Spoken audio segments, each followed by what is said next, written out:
Bonsoir à tous, Angelo pour une nouvelle vidéo dédiée au voyage astral, puisque je sais que c'est un sujet qui intéresse beaucoup de personnes. Je reçois beaucoup de commentaires, beaucoup de messages privés, donc j'ai décidé de temps en temps de faire une vidéo où je partage une aventure astrale.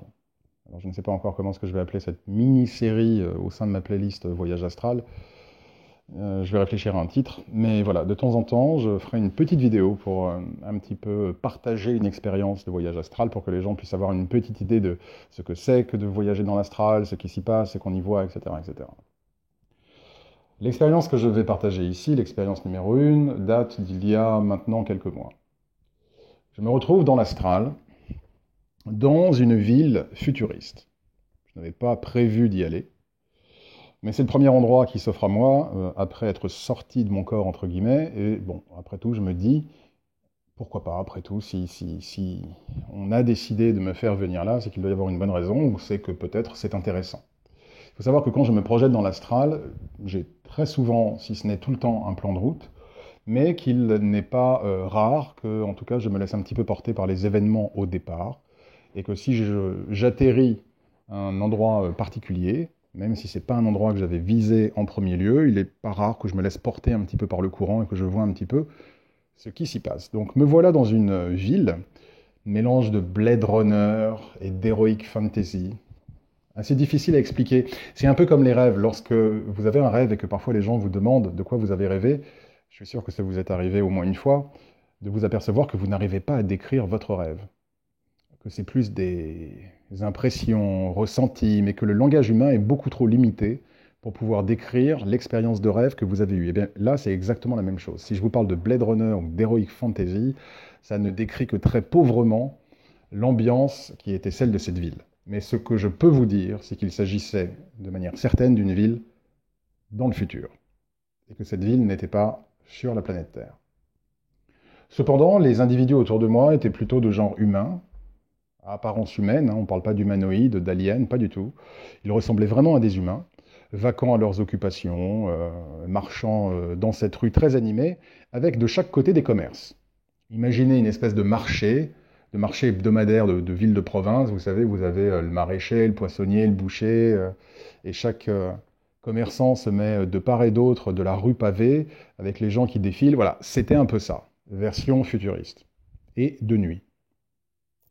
Me voilà donc dans cette rue, et puis, bon, je me dis, ok, très bien, c'est sympa tout ça, mais bon, qu'est-ce que je peux y faire? Qu'est-ce que je dois y faire? Et là, je manifeste une intention, et je demande, montrez-moi où je dois aller.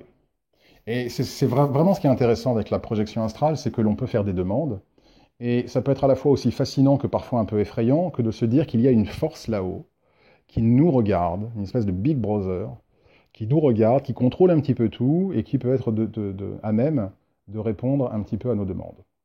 Donc, du coup, je demande, dites-moi où est-ce que je dois aller.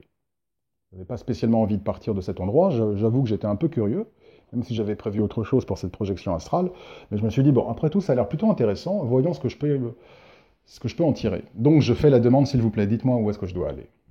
Et là, je continue à marcher dans cette rue, personne ne prêtait attention à moi, bien évidemment. Je continue à marcher dans cette rue, et puis je tourne la tête et je vois un marchand, avec son étal, sur ma gauche, et puis je tourne légèrement la tête de l'autre côté, à droite, et puis je regarde à nouveau le marchand, et là je me rends compte qu'un détail a changé. La couleur de son étal avait changé. Par exemple, la couleur était verte, et dans la fraction de seconde qui a séparé le moment où j'ai regardé à droite, puis et regardé à nouveau, la couleur de l'étal n'était plus verte, mais rouge. Quelque chose qui ne fait aucun sens. Il n'y a aucune raison, aucune possibilité pour que la couleur de son tissu, du tissu de son étal, ait pu changer en une seconde de vert à rouge. Et du coup, je comprends que cette incongruité est la réponse à ma question, qui était de dire, dites-moi où est-ce que je dois aller, envoyez-moi un signe. Donc là, je me dis, ok, il faut que j'aille là. Je me rapproche de ce commerçant, et je me rends compte que derrière ce commerçant, il y a un bar. Donc je me dis, ok, très bien, je vais rentrer dans le bar. C'est probablement là que je dois aller. Je rentre dans le bar et là je me retrouve dans une espèce de lounge, de club, Pour ceux qui vivent à Paris ou dans les grandes villes de province, vous savez, un peu ce genre de club qu'il y a parfois sur les Champs-Élysées, un peu cossu, avec des fauteuils en cuir, on peut boire des cocktails, il y a de la musique un peu sympa. Voilà, c'était exactement ce genre d'ambiance. Donc je rentre à l'intérieur, évidemment, lumière tamisée, des gens assis sur des fauteuils, à siroter un verre, un bar avec un barman, lumière feutrée, petite musique sympa. Bon, me voilà à l'intérieur. Là, une fois à l'intérieur, je me dis, bon, ben, ok, très bien, c'est bien gentil tout ça, mais bon, maintenant, qu'est-ce que je fais? Et là, je me dis, bon, je vais m'asseoir. Je vois un fauteuil en cuir qui m'a l'air assez confortable, et je me dis, bon, ben, très bien, je vais m'asseoir. Donc, je me dirige vers ce fauteuil et je m'assieds. Au moment où je m'assieds, un homme entre dans le bar, d'apparence, une fois de plus, humaine, plutôt fin, très classe, avec un costume noir, genre, je sais pas, Armani, peu importe. Donc vraiment très bien habillé. Comme je l'ai dit, assez fin, classe, cheveux noirs, cheveux courts noirs. Et là, il s'assied dans le fauteuil juste à ma gauche. Il tourne. Alors attendez, un petit instant que je règle, voilà, que je règle le son. J'espère que le son était bon. Voilà. Donc là, évidemment, il tourne la tête et puis il commence à me parler. Donc évidemment, moi, une fois de plus, je pars du principe que je suis un petit peu le flot des événements. Et évidemment, je commence à lui parler également. Et puis alors là, évidemment, on commence à parler tout d'abord un petit peu comme vous pourriez parler, je sais pas, vous allez dans un bar, quelqu'un s'assied, quelqu'un commence un petit peu à engager la discussion. Au départ, ça vole pas très haut, on parle un petit peu de la pluie et du beau temps, ça reste un petit peu en surface. Donc on parle un petit peu comme ça. Et puis au bout d'un moment, il me regarde avec intensité et puis il me dit, toi, tu viens de la planète Terre. Alors je le regarde effectivement un petit peu, waouh, un petit peu étonné par la question, et je lui dis oui, c'est vrai, oui. Mais comment est-ce que vous avez deviné? Et là il me dit ah je sais pas, tu as ce truc dans le regard très typique des Terriens. C'est ce qui m'a fait comprendre que tu venais de la planète Terre. Je lui fais bah écoutez oui, bah, effectivement je viens de la planète Terre, mais dites-moi où est-ce que je suis? Parce qu'une chose qui est toujours en tout cas une chose assez fréquente à l'occasion de mes projections astrales, c'est que si je suis dans un endroit inconnu, j'essaye toujours de savoir où je suis. D'accord?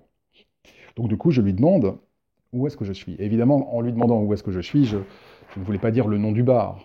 D'accord? Je parlais vraiment, on va dire, de la planète, du lieu. Et là, il me sort un nom un petit peu compliqué, un petit peu long, que je ne saisis pas au départ. Et donc du coup, je lui dis, écoutez, je suis vraiment désolé, j'ai pas compris, est-ce que vous pourriez répéter? Et là, il me ressort le nom, mais un nom un petit peu plus court. Un petit peu comme si vous disiez à quelqu'un qui vous pose la question où est-ce que je suis et vous lui disiez États-Unis d'Amérique, la personne ne comprenait pas et que vous lui disiez USA. C'est pareil, sauf que le nom est plus court. Ben là, c'était pareil. Donc il me sort un nom un peu à rallonge que je ne comprends pas immédiatement. Je lui fais à nouveau répéter, et là, il me sort un nom un petit peu plus court, mais je comprends que c'est le même nom par rapport à la planète, par rapport au lieu. Et au moment où il me dit ça, je me souviens que je me dis, Angelo, surtout n'oublie pas ce nom, parce que quand tu vas te réveiller, tu vas faire des petites recherches. N'oublions pas qu'on parle ici effectivement d'une projection astrale. J'étais tout aussi conscient que vous ne l'êtes maintenant à écouter cette vidéo. On ne parle évidemment pas d'un rêve. Donc il me donne le nom du lieu. On poursuit la discussion, et puis au bout d'un moment, je prends congé, je décide de partir. Donc je sors, me voilà à nouveau dans cette rue commerçante achalandée, avec des échoppes de part et d'autre. Et là, je vois une échoppe avec un truc à bouffer. Je ne pourrais pas dire si c'était un fruit ou du poulet. Enfin, c'est un truc un peu bizarre, mais pour une raison ou pour une autre, je me sens attiré par cette chose. Et je me dis, tiens, ça n'a pas l'air dégueulasse. Donc du coup, je commande la chose. Le commerçant me tend le machin, je ne pourrais même pas vous dire comment ça s'appelle. Et là, me voilà à marcher avec ce truc dans la main. À ce moment, un homme arrive, je dirais 25 ans, sachant que l'homme du bar, lui, ce serait plutôt 35 ans. Donc, un jeune homme arrive et me dit oh, t'as acheté, une fois de plus, j'ai oublié le nom, t'as acheté blablabla, qu'est-ce que c'est bon, je peux en avoir un petit peu? Alors je dis ben ok, aucun problème, donc je partage, je prends un bout que je lui donne. Et là, il commence à le manger, il me dit oh là là là là, qu'est-ce que c'est bon, je m'en lasserai jamais. Et là, alors, en le voyant, en tout cas aussi jouissif à manger ce machin, je me dis bon, ben, peut-être Angelo, sera peut-être le moment que tu goûtes toi aussi. Et là, je mords dans ce truc. Alors, cher auditeur, je crois que depuis que je suis né, jusqu'à maintenant, je n'ai jamais rien mangé d'aussi dégueulasse. Imaginez le pire truc que vous ayez jamais mangé dans votre vie. Imaginez. C'est bon, vous y êtes? Bon. Ben là, c'était pire. C'était un truc puissance 1000. Genre, je sais pas, je mange un rat mort, enfin, un truc dégueulasse. La consistance, le goût, c'était dégueulasse. Si on avait plein la bouche, c'était infect. Et là, le mec me voit, il voit évidemment mon attitude de dégoût, il me dit, bah alors, t'aimes pas? Je fais, non, non, écoute, si tu veux, vas-y, prends le reste. Il dit, oh, t'es sûr? Oui, oui, vas-y, prends le reste. Et là, évidemment, il me dit, oh, bah merci, c'est super sympa, et le voilà à bouffer ce truc répugnant. Et du coup, il s'en va, et je continue à marcher, et cette sensation de nausée, de vomissement qui vient, mais vraiment un truc dégueulasse, est devenue tellement, tellement forte qu'au bout d'un moment, ça m'a complètement foutu en l'air mon expérience et que ça m'a fait revenir dans mon corps. Ce que j'ai fait, bien évidemment, c'est qu'au moment où je me réveille, qu'est-ce que je fais? Je vais à mon ordinateur et je tape le nom de la planète, le nom du lieu, le nom que l'homme en noir m'avait donné. Au début, je ne trouve rien, et puis là, poum, qu'est-ce que je vois? Qu'il y a quelques années, un auteur de science-fiction a écrit un roman qui se déroule sur cette planète. Alors évidemment, je ne lis pas de science-fiction, je ne connaissais pas cet auteur. Donc quelle est la probabilité que je voyage dans l'astral, que j'atterrisse dans un endroit, on me donne un nom, je me réveille le lendemain, je fais une recherche et je m'aperçois qu'un auteur de science-fiction, il y a plusieurs années, a écrit un roman qui se déroule, évidemment, dans le futur, sur cette planète. Évidemment, j'ai été sur le cul, et cela n'a fait que confirmer une pensée qui a toujours été la mienne, c'est que les artistes, les créateurs, sans le savoir, au travers de leur inspiration, au travers de leur processus créatif, puisent en réalité dans des énergies qui existent, même s'ils ne le savent pas. Combien de fois n'a-t-on pas dit « Oh là là, Orwell, il a écrit ça à l'époque » ou « Tel auteur a écrit ça il y a 50 ans et maintenant ça existe ». D'accord? Pareil avec la peinture. D'accord? J'ai vraiment l'intime conviction, et a fortiori, j'avais déjà l'intime conviction il y a un petit moment, mais a fortiori après cette expérience astrale, que les artistes, que ce soit des romanciers, que ce soit des peintres, que ce soit des musiciens, puisent, sans le savoir, au travers de leurs inspirations, dans des réalités invisibles, qu'ils retranscrivent dans un bouquin, dans une peinture, dans une musique, etc., etc., etc. Et j'ai vraiment trouvé cette expérience absolument fascinante. Alors, je vous le dis tout de suite, ne me demandez pas le nom de la planète. Ça, c'est un petit truc que j'ai envie de garder privé, d'accord? Ne me demandez pas le nom de la planète. Croyez-moi sur facture. Mais ça m'a vraiment, vraiment scotché. Je me suis dit, oh la vache.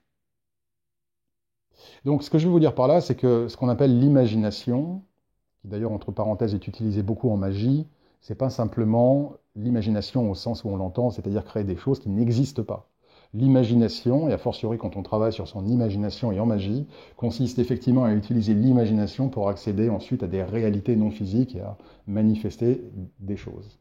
Et là, vous avez un exemple flagrant de ce que l'on pourrait appeler l'imagination de l'écrivain, qui en réalité a bel et bien été puisé dans un monde qui existe, une planète qui existe, dans un univers futuriste qui existe, et sans qu'il en ait eu conscience.